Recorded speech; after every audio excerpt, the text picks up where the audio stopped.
Hello. জি, আসসালামু আলাইকুম। ওয়ালাইকুম সালাম। আমাদের সময় প্রায় ফুরিয়ে এসছে, একটু তাড়াতাড়ি বলতে হবে, কেমন? জি, হ্যালো, আসসালামু আলাইকুম। হ্যাঁ, শুনছি তো আমরা সবাই। জি, আমি ঢাকা থেকে বসুন্ধরা থেকে বলছি। আমি শাহ হ্যাঁ, আলম বলছি। আচ্ছা জি ম্যাডাম, আমি অনেকদিন যাবত আপনাদের অনুষ্ঠান দেখি, তবে আমি লাইনে পাইনি আর কি। তা আমি আজকে আমার মনের কিছু প্রবলেম একটু শেয়ার করতে হ্যাঁ, চাচ্ছি। একটু কুইকলি বলে ফেলতে হবে। হ্যাঁ, জি, ডেফিনেটলি। যে আমি 15-16 বছর যাবত আমি মেন্টালি ডিপ্রেশনে সাফার করছি, কিন্তু আমার ফ্যামিলি এটা কোনোভাবেই মানতে নারাজ যে মানসিক রোগ বলতে, মেন্টাল ডিপ্রেশন বলতে কোনো রোগ থাকতে পারে না। যে ইভেন আমি বর্তমানে আমি ডক্টর মেখলা সরকার নামে একজন আচ্ছা, মানসিক রোগ ডাক্তারের বিশেষজ্ঞ। নামটা এখানে উল্লেখ না করলে ভালো হয়, কেমন? একজন আচ্ছা, সাইকিয়াট্রিস্টের কাছে যাওয়া হয়েছিল। হ্যাঁ, জি জি, ওনার ওষুধ খাচ্ছি। ওষুধ খাইলে দেখা যাচ্ছে যে এখন আমার রাতে ঘুম হচ্ছে না, দিনের বেলা ঘুমাই, ঘুমটা একটু বেশি হচ্ছে। আচ্ছা এখন কেন ঘুমাই, ওষুধ খেয়ে কেন ঘুম আসে, এই জন্য আমার ফ্যামিলিটা মানতে নারাজ। ইভেন আমাকে মারধর করে, করে যে কোনোভাবে এগুলা খাওয়া যাবে না, এগুলা মানসিক রোগ। মানে কি, পাবনা যাও, আপনি পাবনাতে যাও, তাহলে সব ঠিক হয়ে যাবে। মায়ের দিলে, পিঠা দিলে মানসিক সমাধান হয়েছে। এই রোগ বলতে কোন রোগ না। এখন আমি কি করতে পারি? বয়সটা কত এখন?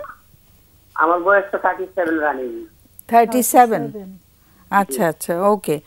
তো যেটা হচ্ছে যে 15-16 বছর বয়স থেকে এরকম হচ্ছে না, 15 বছর যাবত। না, 15-16 বছর যাবত এটা হচ্ছে। যাবত। আচ্ছা আচ্ছা, ওকে। হ্যাঁ, তো এবং সেটার জন্য ডাক্তার দেখানো হয়েছে, ওষুধও খাওয়া হয়েছে, কিন্তু ওষুধ খেলে দিনের বেলা ঘুম পায়। আর কোনো কাজ করা হচ্ছে কি এখন? এখন কোনো কাজ করা হচ্ছে না। রিসেন্টলি আমার 1.5 মাস যাবত আমার ওয়াইফ আর আমি সেপারেট আছি। আমার ওয়াইফের মা, অর্থাৎ আমার শাশুড়ি আর আমার ওয়াইফের বড় বোন মিলে আমাকে, আমরা এগুলো ওষুধ খাই, আমাকে বাসায় এলোপাতারি বটি দিয়ে কুপিয়ে যখন করে আমার বাচ্চাকে নিয়ে গেছে। এখন আমি খুব অশান্তির মধ্যে আছি। আচ্ছা, কবেকার কথা এটা? এটা রমজানের মাঝামাঝি সময়ে তারা এই কাজটা করেছে আর কি। এখন পর্যন্ত আমার বাচ্চা, আমার ওয়াইফ সবাই আমার কাছ থেকে দূরে আছে। আমি একা একাই, আমার কোনো আমার আত্মীয় স্বজন বা কেউ আমার কোনো সাপোর্ট নেই আর। বাচ্চা কজন? বাচ্চা একজনই আর কি, 2.5 বছরের বয়স। আচ্ছা, আর বর্তমানে বয়সটা কত? আমার বয়সটা 37 চলছে। 37 চলছে। স্যার, বিয়ের হয়েছে কবে? বিয়ে হয়েছে 2017 সালে। 17 হলে এখন থেকে 7 বছর আগে, তাই তো? জি জি জি জি, 7 বছর আগে 30 বছর বয়সে বিয়ে হয়েছে। ওকে। আর একজন সন্তান আছে, ওর বয়স কত? 2.5 বছর। 2.5 বছর। আচ্ছা, ওকে নিয়ে গেছে ওরা? জি জি। ওকে। একটু আমাদের কাছে প্রশ্নটা কি, যে মানে কিভাবে এখান থেকে নিরাময় হবে, না মানে আমি কি করতে পারি, বা আমি কি স্টেপ নিতে পারি, বা আমি কিভাবে ভালো থাকতে পারি, যদি একটু পরামর্শ দিতেন। আচ্ছা, একটু লাইনে থাকতে হবে। চট করে প্রশ্ন যদি ডাক্তার সাহেব পরে করবেন, তুমি প্রশ্ন থাকলে করো। প্রশ্ন হচ্ছে যে আপনি এখন যেখানে আছেন ওই বাসায় কি আপনি একাই থাকেন? জি, আমি একাই থাকি, টোটালি ফ্ল্যাটে আমি একাই থাকি। আপনার ভাই বোন, বাবা মা, আত্মীয় স্বজন ওনারা কোথায়? মানে ওনারা ঢাকাতেও থাকে, গ্রামেও থাকেন, কেউ আমাকে কোনো সাপোর্ট করে না। এবং যদি বলি যে আমার মানসিক ডিপ্রেশন আছে, এটা শুনলে তারা আমাকে আরো ক্রিটিসাইজ করে, হাসাহাসি করে যে এটা কোনো রোগ হতে পারে নাকি, এটা শুনলাম। হ্যাঁ, এটা শুনেছি। আচ্ছা, আরেকটা প্রশ্ন, যে বাচ্চাকে নিয়ে গেল, বটি দিয়ে ইয়ে করলো, তখন আপনি কি করেছিলেন? আশেপাশে কেউ এসেছিল? হ্যাঁ, আশেপাশে পরে মাও এসেছিল, আমাকে ইনজুর করার পরে অনেক মানুষ এসেছিল, পরে আমি তাদেরকে যেতে দেইনি। পরে যাই হোক, আমার মহল্লার মানুষ, এলাকার মানুষ অনেক রিকোয়েস্ট করে তাদেরকে আমার কাছ থেকে বাচ্চাকে নিয়ে নিল। ওরা শহর চলে গেছে। আপনি যে বলছেন ভাই, আপনি যে বলছেন যে 15-16 বছর যাবত আপনি রোগটাতে ভুগছেন, মাঝখানে কি এরকম হয় না যে আমি 1 বছর 2 বছর ভালো ছিলাম, 4 বছর ভালো ছিলাম, এরকম? ডেফিনেটলি। যখন নাকি ইউজুয়ালি আমি যখন নাকি উইন্টার সিজনে আমি খুব ভালো থাকি, আমি টাইমলি পাঞ্চুয়ালি সব কিছু করতে পারি আর কি। আচ্ছা, আরেকটা সামার সিজন আরেকটু আপনাকে থামিয়ে দিলাম, আরেকটু কথা বলি। কখনো কি এরকম হয়েছে যে আমি খুব ভালো আছি, কথা বেশি বলছি, কাজ বেশি করছি? ওভার কনফিডেন্ট হয়েছিলাম। ওভার কনফিডেন্ট হওয়াতে দেখা যাচ্ছে যে এখন একেবারে সবকিছু জিরো হয়ে গেছে। জি জি, বুঝতে পারছি। ধন্যবাদ, ধন্যবাদ। রেজিনার কিছু প্রশ্ন? না, প্রশ্ন না, চিন্তা করছি। আচ্ছা, আমরা আলোচনা করি। অনেক অনেক ধন্যবাদ ফোন করার জন্য। আমাদের ডাক্তার সাহেবও আছেন, আমাদের সাইকোথেরাপিস্টও আছে, দুজনেই আলোচনা করবে। আমাদের ফোনটা ছেড়ে দিয়ে আমাদের সাথে থাকলে ভালো হয়, কেমন? আপনি বলবেন? জি ম্যাডাম, বলি আমি। এটি কষ্টের জায়গাটা, আপনি যেখানে একটা কথা বলেছেন না, ওই কষ্টের জায়গাটা থেকে শুরু করি। মানে এই কষ্টটা আমাদেরও ম্যাডাম, আজকে যে অনুষ্ঠানটা আমরা করছি, আপনি যে থিমটা নিয়ে আলোচনা করেছিলেন, সেটাও কিন্তু এই কষ্টের জায়গাটায়, যে আমরা সবাইকে বোঝাতে পারছি না যে মানসিক রোগ একটা রোগ, এটার বৈজ্ঞানিক ভিত্তি আছে, বৈজ্ঞানিক চিকিৎসা আছে, এবং মানসিক রোগের চিকিৎসা করলে একটা মানুষ সম্পূর্ণ ভালো হয়ে যায়, আবার একটা স্বাভাবিক জীবনযাপনে ফিরে আসতে পারে। এই একটা জিনিস বোঝাতে পারছি না। আর সব মানসিক রোগের সব ওষুধই শুধু ঘুমাতে থাকবে, এটাও ঠিক না। এই ওষুধ এরকমভাবে আজকাল ম্যাডাম অনেক ওষুধ আছে, যে ওষুধগুলি শুধু ঘুমাবে এটা কিন্তু হবে না। এটা কিন্তু পরিবর্তন করা সম্ভব, যে ঘুমের সাইকেলটা পরিবর্তন করা সম্ভব, ওষুধ দিয়ে চেঞ্জ করা সম্ভব, এগুলি কিন্তু সম্ভব।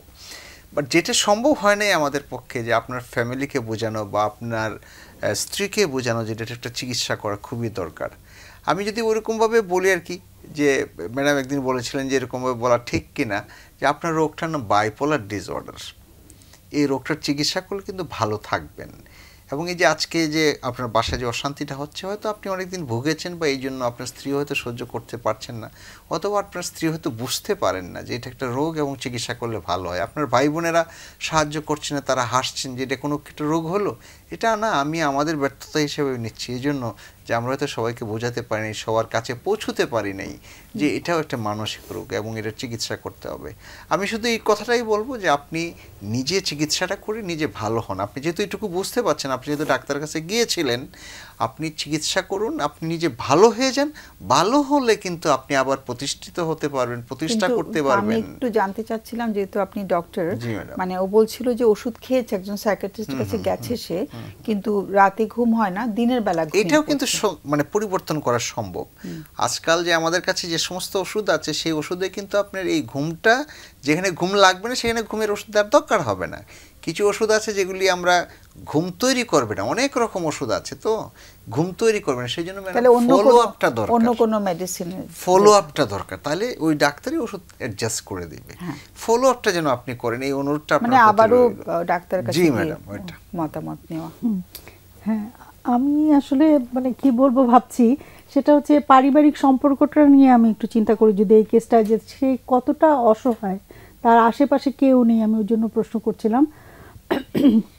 এবং সে একজন অসুস্থ রোগী, আমি তো বলছি মানসিক রোগ, যেহেতু ওনার নিজেই বলছেন, তাহলে উনি নিজের তাগিদে কতটা সচেতন সে। ওনার কথা মাশাআল্লাহ কত সুন্দর করে আজকে বললেন, এমন কিছু তো সিক অসুস্থ এরকম মনে হলো না, ফ্লোটাতে তাই মনে হলো।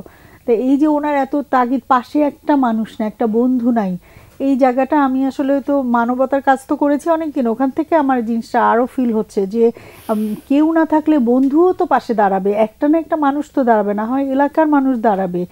বটি দিয়ে তাকে কোপানো হলো, ইনজুর্ড হয়েছে উনি বলেছিল। তাহলে এইটা মানে এভাবে যদি সমাজে চলতে থাকে তাহলে কি হবে আসলে? মানে সে তো বাঁচতে চায়, ভালোভাবে বাঁচতে চায়, সুস্থ হতে চায়, তার একটা সন্তান আছে, তার ওয়াইফ আছে, একটা পরিবার তার আছে, কিন্তু পরিবারের অন্য লোকদের আমি অনুরোধ করব, বিনীত আসলে মিডিয়ার মাধ্যমে, যে এখানে বাকিরা যারা আছে, আজকে স্যারও বললেন যে চিকিৎসা তার দরকার, কন্টিনিউ করা দরকার, পরিবারকে এগিয়ে আসতে হবে। এক ভাই না করলে আরেক ভাই করবে, না হয় তার বোন করবে, মানে কেউ না হয় মামা চাচা করবে, কেউ না কেউ তো করবে। আমাদের বাংলাদেশে তো আসলে পারিবারিক বন্ধনটা এটা আছে যুগ যুগ ধরে, মানে আছে, আবার উল্টোটাও আছে। হ্যাঁ, যে এই চিত্রটা যদি আমরা দেখি, এরকম শুনি অহরহ, তাহলে এটা চলতে থাকবে। প্রিভেনশনে তো কাজ করা দরকার আসলে। আর তোমার কোনো পরামর্শ আছে দেওয়ার? না, যদি উনি প্রোটেকশনের জায়গাটা ফিল করে, মানবাধিকার সংগঠন, আপনি যে এলাকায় আছেন আমি জানি না, সেখানের মানবাধিকার সংগঠনে আপনি কিন্তু যেতে পারেন, কারণ নাগরিক হিসাবে কোথায় আছে আমি তো জিজ্ঞেস করা হয়নি। কোন ধরনের সংগঠন? আইনি সংগঠন যেগুলো থাকে, যে কোনো নাম, ব্র্যাক আছে, ব্র্যাকের আইন সব আমি ঠিক জানি না, যেমন আইন ও সালিশ কেন্দ্র তো ঢাকাতে আছে, এখানে আসতে পারে। আর ঢাকাতে আরও অনেকগুলো আছে, প্রত্যেক জেলাতেই সংগঠন আছে, মানবাধিকার সংগঠন লিখে সার্চ দিলেই বের হয়ে আসবে জেলা ভিত্তিক, এবং সেখানে উনি যে ওনার সমস্যা প্রোটেকশনের ইস্যুতে উনি কিন্তু কাজ করতে পারে। এটা জরুরি। আমরা শেষ করে দিই না চিকিৎসার বিষয়ে আমার একটা লাইন যোগ করি আর কি, যদি উনি চান তাহলে জাতীয় মানসিক স্বাস্থ্য ইনস্টিটিউটে আসতে পারেন। আমি জানি না এই কথাটা বলা ঠিক হবে কিনা, যদি উনি ব্যক্তিগত গভর্নমেন্টের জায়গা আমরা বলতে পারি। জি, জাতীয় মানসিক স্বাস্থ্য ইনস্টিটিউট আছে, বঙ্গবন্ধু শেখ মুজিবুর মেডিকেল ইউনিভার্সিটি আছে, জাতীয় মানসিক স্বাস্থ্য ইনস্টিটিউট কিন্তু বিরাট জায়গা আছে, ওনারা কিন্তু চিকিৎসা করাটা খুব সহজেই করা যেতে পারে। মানে ওটা পুরো হাসপাতালই তো মানসিক স্বাস্থ্য নিয়ে কাজ করে। এটা কিন্তু আপনি কিন্তু এই সাহায্যটা নিতে পারেন ভাইয়া।